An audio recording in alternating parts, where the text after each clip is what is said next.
வணக்கம். நம்மளுடைய மனதும் சில சமயங்களில் நல்ல ஆலோசனையும் நல்ல ஒரு நிலையான எண்ணத்தையும் கொடுக்கிறது. இதுதான் இங்கே போகலாம் அப்படிங்கிற ஒரு உத்தரவும் கொடுக்கிறது. அதுவும் சரியாக அமைக்கிறது. இதுவும் நடக்கும். இப்போ ஒரு குழந்தைக்கு ஒரு ஆன்மா ஒரு வாழைப்பழம் அந்த கற்பக அதை வாங்குறதுக்காக செல்கிறது. அங்கே அந்த கடையில் அந்த கற்பகவள்ளி மட்டும் இல்லை, மற்ற பழங்கள்லாம் இருக்கிறது. உடனே அவருடைய உள்ள மனது என்ன சொல்கிறது, நேர இந்த இடத்துக்கு இப்போ அங்கே இருக்கும் அப்படிங்கிறத உணர்த்திடுகிறது.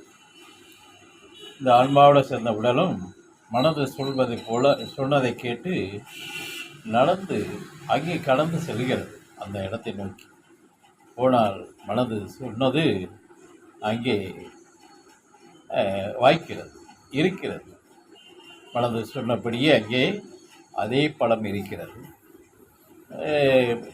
அதை நினைத்தது போல மனது எண்ணினது போல உண்மையாகிறது. மனது சில சமயம் ஒரு நல்ல ஆற்றலையும் கொடுக்கும்.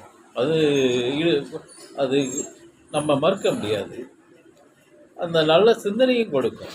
இந்த இடத்தினுடைய நிலையில் அப்படி மறதி இருந்தால் கூட அந்த மனது உணர்த்தும்.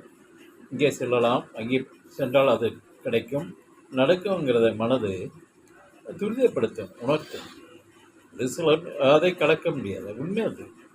அது மனது சில சமயம் நல்ல நிலையும் நம்மளுக்கு உணர்த்தி கொண்டே இருக்கும். அது மனது செம்மையாக வேண்டும். அது செம்மையாக இருந்தால் தான் மனது நல்லதை உணர்த்தி கொண்டே இருக்கும்.